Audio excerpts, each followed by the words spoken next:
सूर्यास्त के बाद जो आप खाते हैं वही ट्यूमर बनता है, वही सिस्ट बनता है, वही ब्लॉकेज बनता है, वही कैंसर बनता है, वही फाइब्रॉइड बनता है।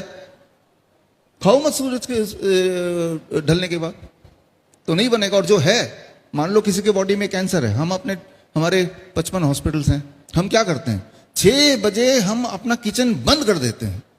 हमें पता है जब हम इनको खाने देंगे नहीं 6 बजे के बाद, तो वो कैंसर सेल को, जो कैंसर के सेल है, उनको खुराक नहीं मिलेगी तो उनको मरना ही होगा। बहुत सिंपल, कुछ नहीं करना तो सिर्फ ये कीजिए कि सूरज के बाद नहीं खाना है। जैसे ही आप ये करेंगे तो आप देखेंगे कि सुबह जब उठेंगे तो कॉन्स्टिपेशन धीरे धीरे ठीक होने लगेगा। सुबह उठते पूरे बॉडी में जोड़ों में दर्द होता है, वो धीरे धीरे ठीक होने लगेगा। राइट, ब्लड शुगर अपने आप में धीरे धीरे ठीक होने लगेगा, डाइट बिना चेंज किए भी, है ना। नींद बड़ी अच्छी आने लगेगी शाम के सूर्यास्त के बाद नहीं खाएंगे तो, है ना। तो जहां जहां दर्द होता है वो कम होने लगेगा, कहीं ट्यूमरस ग्रोथ दिख रहा है तो वो कम होने लगेगा, कोई घाव भर नहीं रहा है तो घाव भरने लगेगा।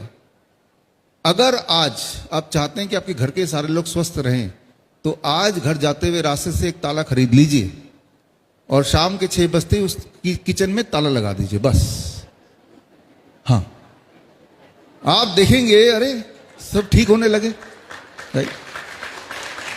धन्यवाद।